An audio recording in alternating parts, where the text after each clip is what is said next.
We can come back, but the time is gone. I'm running to escape from your left. Don't lie, 'cause I know your heart. Don't try looking for someone to forget. 네, 대전시정실록. 네, 이번 코너 아니되옵날 아니되옵니다 시간입니다. 예, 두 개전의 대장 모시고 뭐가 아니됐음 이야기 나눠보도록 하겠습니다. 모건대학교 행정 경찰행정 네, 맞죠? 예, 바뀌었습니다. 예, 이름 바뀌었습니다. 경찰행정학과 권선필 교수님 모셨습니다. 어서 오십시오. 네, 안녕하세요. 네, 그리고 충남대학교 경제학과 정소영 교수님 모셨습니다. 어서 오십시오. 네, 안녕하세요. 네. 이 총선 기간에 교수님들은 바쁘셔야 할 시기일 것 같아요. 제 생각에는. 왜냐하면은 이제 후보들이 각종 공약을 내걸잖아요. 그러면은 언론에서 그 공약이 실현 가능한 건지 어떤지에 대한 그 전문가 의견을 좀 들어보는 그런 취재가 있어야 하는데 권선필 교수님 그런 좀 취재 좀 많이 오나요? 예, 몇 차례 그런 이제 구도에 관한 거, 그러니까 특히 지역구별로 이제 가끔 그게 연락이 오고 이제 인터뷰를 했는데요. 사실은 이제 우리 지역 언론의 제일 안타까운 부분이죠. 안타까운 부분이죠. 지역 언론에서 오히려 지역 정가 얘기보다 중앙 얘기를 훨씬 더 많이 하다 보니까 네. 사실은 지역구별로 많지도 않은데 어떤 일이 벌어지고 있는지 언론을 통해서 접하기는 참 어려운 것 같아요. 맞아요. 단편적인 것만 있고 그 중에서 특히 말씀하신 것처럼 공약에 대한 심층적 얘기는 거의 없는 것 같아요. 예. 기자들이 취재가 스토리 이야기 중심으로 하지 심층적으로 분석하는 건 거의 못 봤거든요. 네. 후보들도 공약을 정확하게 우선순위까지 표시해서 좀 내면 좋겠는데 그냥 뭐라 그러죠? 막 던지기식 공약이랄까요? 그렇죠. 거의 개발 공약이 대부분이고. 예. 그리고 이 책임 안 지는 공약들, 무책임한 공약들이 너무 많은 것 같고 또 근거, 또 왜 하는지에 대한 뭐 가치나 목표도 명확하지 않은 것들이 너무나 많다는 생각이 들어서 안타까운 점입니다. 네, 정세현 교수님은 어떠세요? 좀 언론에서 취재 요청이 좀 오나요? 아니요. 저한테는 안 와요? 예, 아마 우리 권선필 교수님께 가느라고 충분하다. 그래서 안 오는 것 같고, 그런 건 있죠. 그 국회의원은 혼자서 뭐 공약을 한다고 사실은 잘 어렵거든요. 특히 초선 같은 경우에는 이 법안을 하나 이렇게 이 본회의 상정하는 것도 어렵기 때문에 어떻게 보면은 국회의원이 내는 공약은 사실 빈 약속이 될 가능성이 있고, 그럼에도 불구하고 어떤 지향성을 보여준다는 차원에서 일단 공약은 내야 되고, 그리고 우리가 후보를 선택하는 기준은 인품 아니면 살아온 경력 이런 것도 있겠지만 또 정책 공약 이게 필요한 것 같아요. 이제부터는 좀 한 달 남은 기간 동안에는 그거라도 좀 해서 의미 있는 총선 대비를 해야 될 것 같습니다. 저는 개인적으로는 이 선거 때마다 볼 때마다요, 시장 공약하고 국회의원 공약하고 구청장 공약하고 시의원, 구의원 공약하고 구분이 안 가요. 예, 사실 하는 일들은 되게 다르잖아요. 그 부분 되게 중요한 부분인데요. 사실은 국회의 가장 중요한 기능이 입법 기능이기 때문에 국회는 지역구서 뽑지만 국회의원은 국민의 대표라고 하거든요. 그러니까 그 부분, 그러니까 국정 운영 기조가 어떻게 가야 되는지 그거를 명확하게 하는 게 사실은 저는 더 중요한 부분이라고 보거든요. 근데 그런 부분에 대한 얘기는 별로 없고 그냥 정당이 그러면 그럴 거라고 생각하는데, 사실 특정 정당을 들어서도 그 안에서 스펙트럼이 있기 때문에 앞으로 당선되면 5년 동안 국정 기조가 어떻게 가야 된다고 생각하는지에 대한 4년입니다. 4년. 이 4년 동안 국정의 흐름이 어떻게 되는가에 대한 기본적인 운영 방법, 국정을 운영하는 방법, 그래야지 입법을 어떻게 할 건가가 나올 텐데 그 부분하고 거시적인 방향에 대한 것도 분명히 저는 우선순위나 이런 게 표시가 돼야 된다고 생각하는데, 오히려 말씀하신 것처럼 지역 공약 가지고, 그러니까 이게 시의원인지 시장인지 구청장인지 구별이 안 될 정도로 역할들을 혼란스럽게 하고 있거든요. 이게 이제 더 큰 문제인 것 같아요. 지역 공약보다 오히려 4년 동안 국가가 어떻게 변해야 할지라고 하는 것을 정하는 게 국회이기 때문에 입법을 통해서 하는 거기 때문에 어떤 입법을 할 건지, 어떤 방향으로 입법할 건지를 이야기하는 것이 국회의원으로서 훨씬 더 중요한 일이라고. 국회의원의 가장 큰 역할이 크게 세 가지잖아요. 법을 만들고, 그다음에 정부의 국정을 잘 감시하고, 그리고 예산을 예산, 예. 이제 그 정해주고 이건데, 보면은 이게 좀 헷갈려요. 저도 볼 때마다 이게 누구의 공약인지 좀 그렇습니다.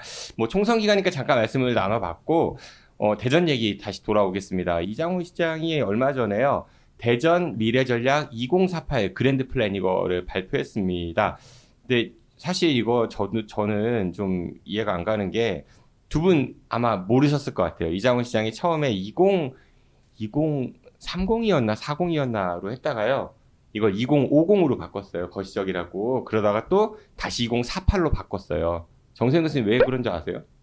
그 2048년에 그 100년 전에 맞아요. 1948년에 아시는구나.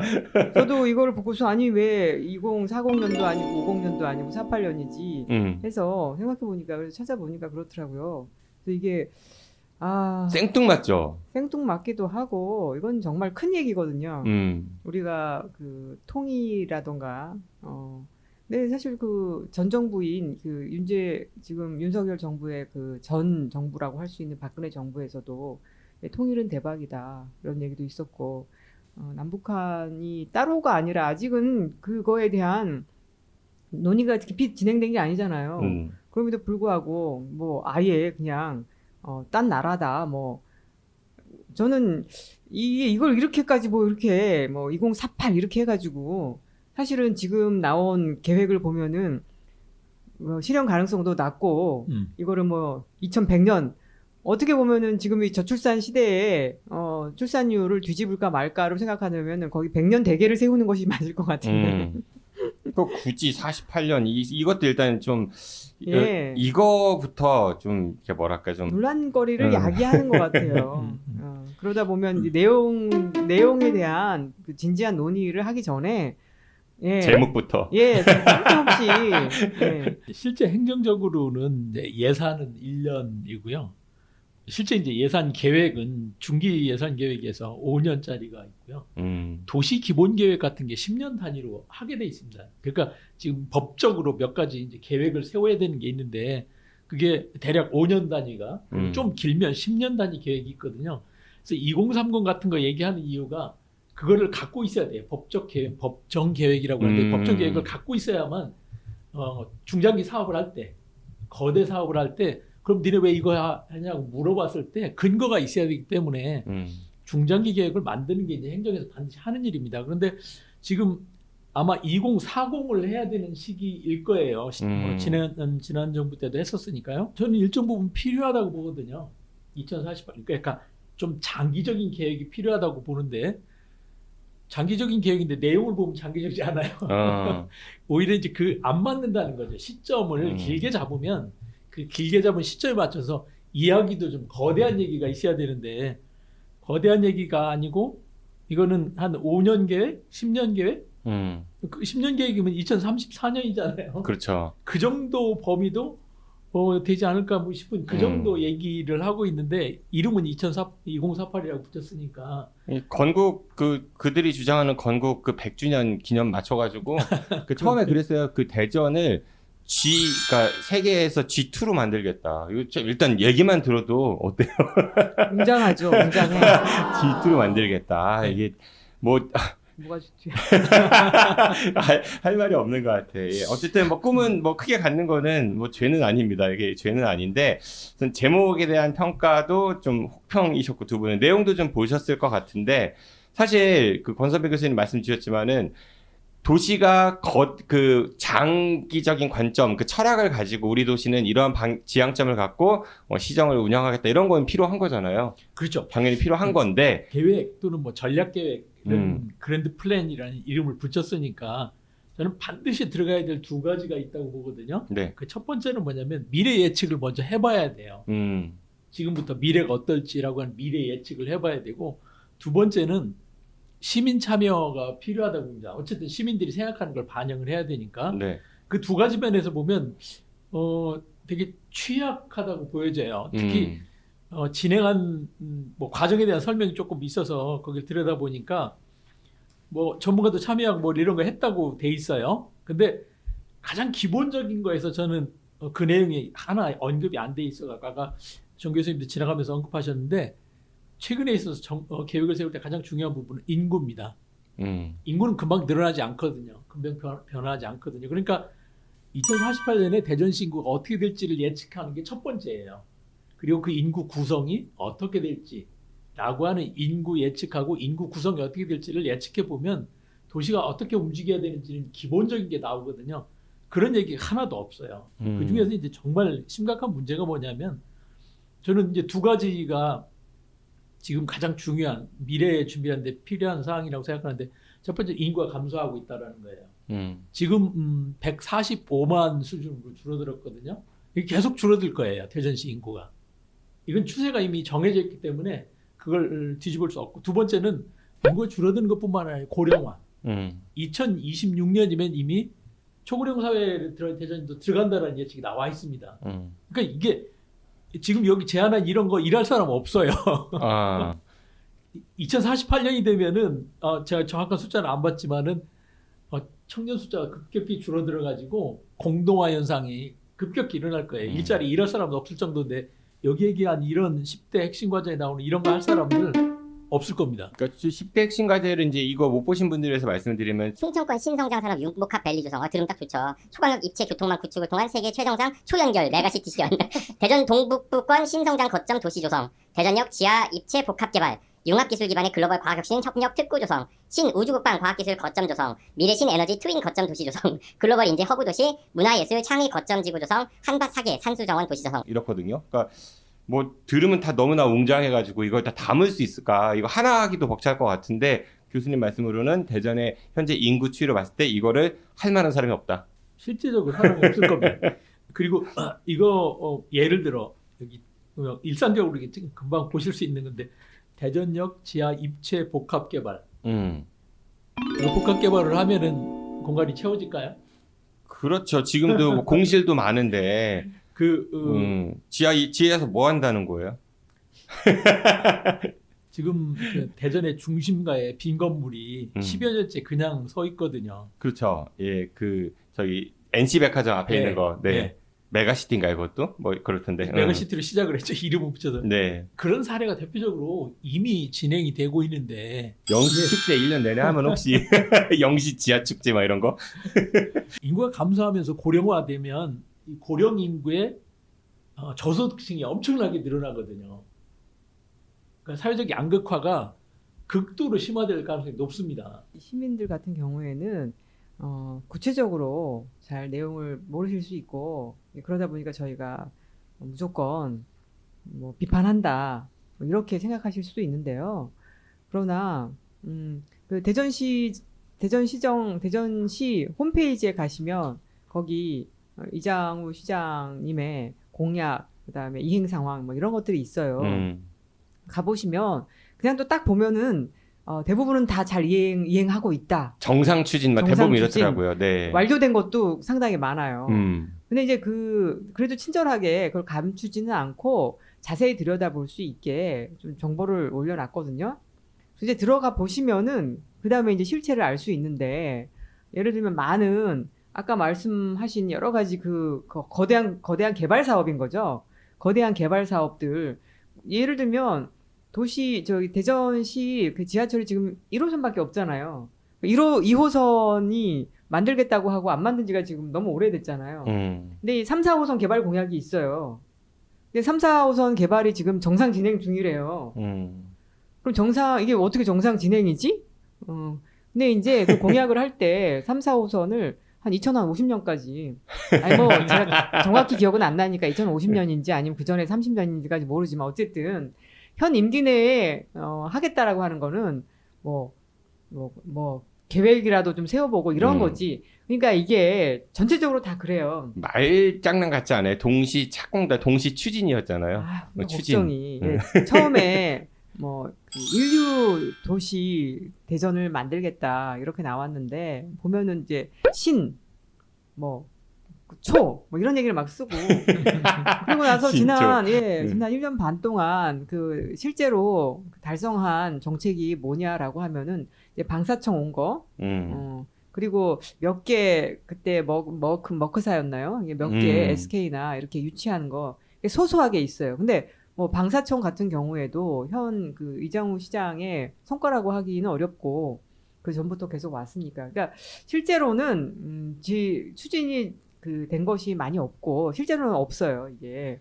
그리고 최근에 안산에 국방 뭐 산업 클러스터 만들다고 했는데 그것도 잘 안 되거든요. 계속 지지부진이죠 그것도. 제 생각에는 그러다 보니까 추진했다라고 하는 거는 진짜 경로당에 환풍기 설치 뭐 이런 거예요. 어르신들 시내버스 무료 뭐 이런 거. 예, 그러니까 사람들이 잘 모르니까 뭐 87개를 다 그 공약을 다 했대라고 이렇게 얘기할 수 있는데 뭘 했냐를 자세히 들여다 보면은 이거는 안 이루어지지 않은 거는 거대하게 그런 것들이고 실제로 이뤘다라고 하는 것은 그냥 큰 돈 안 들이고 할 수 있는 뭐 이런 상태예요. 근데 이제 그 인류 도시가 뭐냐도 좀 저희가 궁금한 거죠. 그런데 한 게 별로 없어. 1년 반 지나가지고 그 앞에 이제 초자를 붙인 거죠. 인류 도시도 모르겠는데 초인류 도시는 뭐냐? 초광역 초연결. 예. 그래서 똑같은 내용을 그 중에 몇 개를 추려서 초자를 붙였어요. 약간 달라진 점은 뭐냐면은 그 중에 하나가 신에너지 도시를 하겠다고 돼 있거든요.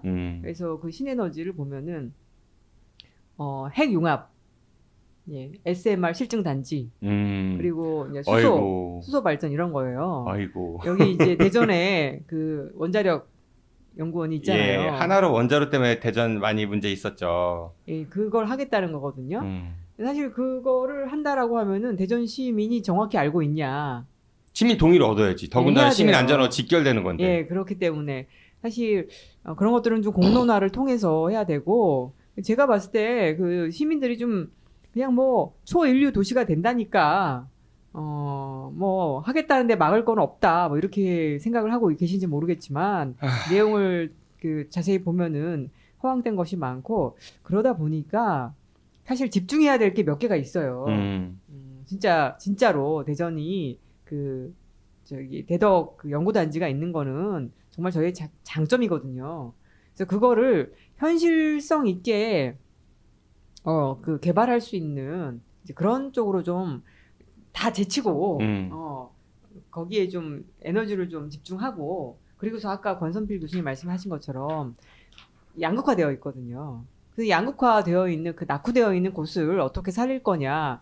근데 그게 그 대규모의 복합 개발로 안 된다는 거죠 이제. 예. 그래서 그냥 사람들이 살기 좋은 도시, 돈 없어도 살기 좋은 도시 그런 것들 이게 그냥 이런 허황된 이런 것들 말고 정말 그 사람이 살기에 적합한 그런 것들을 찾아서 그런 인프라를 세워주면 사람들이 몰려들고 젊은이들 몰려들면 당연히 뭔가가 만들어지고 이런 것인데 그래서 현재 나와 있는 이것들은 저는 인기가 점점 좀 사라지니까 내년쯤에는 아마 울트라초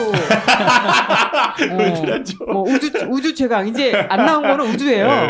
세 개는 다 나왔거든요. 이제는 이제 울트라 아니 뭐 우주 했다가 그 다음에 이제 마지막에 은하계 뭐. 예, 은하계 그러지 않으면 이게 아무 내용이 없기 때문에 그리고 48년이기 때문에 이거는 누구나 이게 공약을 달성했다 안 했다 이거는 판단을 할 수가 없거든요.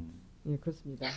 저는 이 5대 전략 가운데 지구와 사회의 책임을 다하는 환경복지도시라는 게 있거든요. 말하고 다르다, 실제랑 다르다. 그리고 현재 그 대전시의 정책을 보면 뭐 환경과 복지에 중점을 뒀다라고 보기 좀 어렵잖아요. 그러니까 오히려 제가 예전에 저도 이거 탐사 취재했던 건데 이게 좀 눈에 들어왔어요. 그 나노 반도체 그 국가산업단지 대전이 굉장히 많이 홍보했잖아요. 160만 평 해가지고 원래 이정훈 시장이 산업단지 공약도 많이 했었고 그 당시에 지역 언론이 거의 지적을 안 했는데 저는 뭘 지적했냐면은 그때 두 분 교수님께도 제가 인터뷰 요청 드렸잖아요. 그 당시에 그러니까 뭐냐면은 대전시가 1조 4천억 원의 그 사업비를 부담한다고 계획을 올렸던 거예요. 그럼 대전이 그 돈이 어디서 나라는 거지? 근데 그 아까 정세영 교수님 말씀하신 대전시가 발표한 이 그 공약 이행 사항 문서를 뽑아왔거든요. 봤는데 사업비가 바뀌었습니다. 예. 총 사업비가 3조 4,585억 원인데 그중에 대전시가 부담한 돈은 1억이에요. 줄었어요. 1조 4천억에서 1억으로 줄었어요. 대신에 민자가요. 3조 4,584억입니다. 그 민자 어디서 끌어온다는 거예요, 이거를. 디테일에서 들어가 보면 너무 엉성하죠. 이게 UAW 그 한국 UAM. UAM. 예. 그거 타실 분이 있겠어요. 오히려 새로운 맞춤형 교통 같은 게 필요한데 관점이 전혀 틀린 거예요. 그 탈 맞아요. 사람이 몇 명이나 되겠어요. 공단 개발하는 것도 마찬가지입니다. 공단 개발을 하면 지역에서 시가 투자하는 건 뭐냐면 인프라만 투자를 해요. 도시 이 계획해가지고 도로 만들어주고 통신망 깔아주고 상하수도 해주고 이거 다 해서 기업들 좋은 일만 시키는 거거든요. 그래서 기업들이 경쟁을 시킵니다. 지역을. 이거 잘해주는 데로 가겠다고. 그러니까 대전이 계속 돈을 더 거기다 투자를 하면 할수록 기업은 와가지고 부동산 장사만 하는 거예요, 사실은. 1억밖에 안 된다잖아요, 근데. 아니 1,500억짜리 그 보문산에 짓는다고 한 것도 기업들이 응모를 안 해가지고 유찰되고 막 이랬는데. 아니, 그게 수익성이 있어야지. 누가 거기 와서 그걸 하는데. 아 정말 참 깝깝합니다. 네, 이 보면은 그러니까 좋은 말 대잔치. 그 대전 그랜드 플랜 미래전략 2048 그랜드 플랜은 그냥 있는 말 없는 말 좋은 말 대잔치. 뭐 이거를 한 번에 끝낼 것이 아니라 실은 이걸 하나하나 항목별로. 보면서 그러니까 비판에 그치는 게 아니라 그 어떤 툴은 뭐냐면은 그 여러 개 있지만 하나는 도시 인프라를 어떻게 할 것인가, 그렇죠? 예, 이제 그렇죠. 이 도시에 대한 얘기예요. 그 두 번째는 경제 먹고 사는 걸 어떻게 할 것인가에 대한 얘기예요. 그리고 세 번째는 환경 문화거든요. 저는 그러한 도시를 어떻게 만들 거냐, 어떻게 먹고 살 거냐, 사람들의 환경과 문화를 어떻게 할 것이냐. 일단 카테고리는 잘 잡았어요. 예, 그 부분은 예. 계속 얘기해볼 필요가 있을 것 같아요. 왜냐면 대전에 그랜드 플랜이라고 하니까. 근데 예. 지역 언론도 보면요. 예. 이 발표했을 때 발표 기사는 엄청나게 썼는데 이게 제대로 된 건지에 대한 분석 기사가 하나도 없어요. 그냥 받아 쓰는 네, 거죠. 그러니까. 예. 최근 들어서 이제 가장 많이 이야기되고 있는 게 인공지능이잖아요. 네. 생성형 AI 같은 이런 얘기가 첨단이라고 얘기하는데 최첨단은 그 얘기인데 그거 결합된 얘기도 하나도 없어요. 아유, 그 얘기하지 마세요. 또 하나 또 들어갑니다. 이제 인공지능의 뭐 도시 이렇게 또 나올 수 있습니다. 네. 제가 이제 그 얘기를 한 이유는 최근에 뉴욕시가 그러니까 인공지능과 대응해서 정책적으로 어떻게 할 건가라고 하는 보고서가 나왔는데 그걸 보면서 인상적이었던 부분은 그거예요. 일자리가 어떻게 변하는지에 대한 연구를 했더라고요. 뉴욕시 안에서 인공지능이 지금처럼 활성화가 되면 일자리가 어떻게 변할지. 그래서 그 일자리 변하는 걸 대응하기 위해서 어떻게 해야 되는지라고 하는 거를 시가 주도적으로 하겠다라고 하는 게 핵심적인 내용이에요. 거기서 양성을 하겠다 뭐 이렇게 하는 그런 게 아니고 인공지능 인재를 양성하겠다. 그거는 기업들이 다 하는 거니까 정부가 해야 할 일은 그로부터 나타나는 사회적 문제를 해결하는 데 초점을 두겠다는 거거든요. 그래서 거기에 있는 내용이 이제 흥미로운 건 뭐냐면 인공지능에서 제일 취약한 계층들을 중심으로 거기를 어떻게 보호할 건가라는 정책을 가져야 된다라는 거하고 사회적으로 인공지능에 대한 인식도를 높여야 대응이 필요하니까 그런 교육과 훈련을 확대하겠다 이런 게 가장 먼저 나오더라고요. 근데 지금 우리는 신성장인 뭐 아까 얘기한 만들겠다, 예. 뭐 만들겠다. 그렇게 하면 할수록 네. 첨단 산업이라고 하는 부분에서 활약을 할 사람들이 몇 명이나 되냐라는 거예요. 우리 지역 맞아요. 시민들 중에. 그 음. 나머지 사람들은 어떻게 하자는 거예요. 그러면. 예. 그러니까 할 수가 없다는 거죠. 뭐, 네, 이거 시민들을 생각하면서 하냐라는 거예요. 지금 시정이. 네, 알겠습니다. 학교도 오늘 마찬가지거든요. 나머지 대학은 어떻게 하라고요? 저희 학교처럼. 진짜 아니렵니다. 진짜 아니렵니다. 아유, 어떤 방향으로 가는지 잘 모르겠습니다. 말로만 들으면은 막 대전이 웅장해지고 막 발전하고 이럴 것 같은데 막상 안에 들여다 보면은 예, 좀 걱정이 됩니다. 용인 경전철 얘기 들으셨을 거예요. 그렇죠. 예. 네, 그 법원에서 판결 나왔죠. 예, 의미 있는. 법원에서 판결이 나와가지고 결정을 했던 시장하고 그 연구 자료를 냈던 연구소가 배상을 하라고 판결이 나왔어요. 지금 잘못하면 이거 큰일 납니다. 인구 예측을 잘못한 거 가지고 법원 판결이 이렇게 나왔습니다. 인구 예측이 틀렸다라고 하는 거예요. 엉터리를 했다. 지금 이 계획에 인구 예측이 빠진 게 혹시 그런 것 때문에 아닌지도 모르겠는데 저는 대단히 중요하거든요. 가장 중요한 게 인구를 중심으로 생각하는 건데 여기 대전 시민들은 안 바뀌거든요. 장기간으로도. 여기 사시는 분들은 지역에 살아야 되는 그 사람 중심으로 인구 중심으로 계획이 만들어져야 되는데 이건 전혀 그런 근거가 기본적인 자료가 잘못됐기 때문에 이걸 근거로 해서 사업이 추진되다가 오류가 생기면 왜 그런 근거로 했는가라고 하는 거에 대해서 입증 책임이 있다라고 하는 것이 지금 법원 판결이거든요. 그래서 담당 공무원이나 정치적으로 결정하시는 분들도 옛날과는 다르다. 음. 이거 한번 잘 생각해 보셔야 될 것 같아요. 근데 제 생각에는 교수님 두 분 너무 걱정하시지 않으셔도 될 것 같은 게 그냥 제 예측입니다. 이거 그냥 이렇게 선언하고 홍보했을 제 말처럼 뿐, 이제 네, 그 실제 우주 인류 도시 뭐 이런 거 하다가 우주. 아니 근데 이 중에서 어떤 것들은 할 수 있는 것들이 있거든요. 예를 들면 산수정원 이런 것들은 저는 오히려 그 건설사나 토목공사, 토목회사나 뭐 이런 이런 그 업체들한테 좀 이렇게 나눠주고 그렇게 해서 만들었는데 별로 그렇게 쓸데 없을 수도 있고 그런 점에서 한편으로는 이 정책들이 얼마나 현실성이 있느냐 실현 그런 것들 좀 체크해 봐야 되지만 한편으로 이런 것들이 결국에는 여기에 어떤 것들은 대전시 돈을 쓸 거 아니에요? 대전시 돈이 어떻게 허투루 쓰일 수 있느냐 이런 문제에 대해서 저희가 봐야 될 것 같습니다. 알겠습니다. 네, 오늘 아니되옵니다 시간은요. 그 얼마 전 대전시가 발표한 그 이장훈 시장의 대전 미래전략 2048 그랜드 플랜 관련해서 어떤지 지역 언론이 잘 다루지 않는 것 같아가지고 두 분 교수님들과 함께 이야기 나눠봤습니다. 이거 말씀들 주신 대로 항목별로 한번 좀 비교하는 것 준비해보죠, 교수님. 네. 좋습니다. 의미 있을 예, 것 같습니다. 네, 아무도 안 하니까 저희가 하겠습니다. 네, 네, 지금까지 권선필, 정세현 두 교수님과 함께했습니다. 고맙습니다. 네 감사합니다.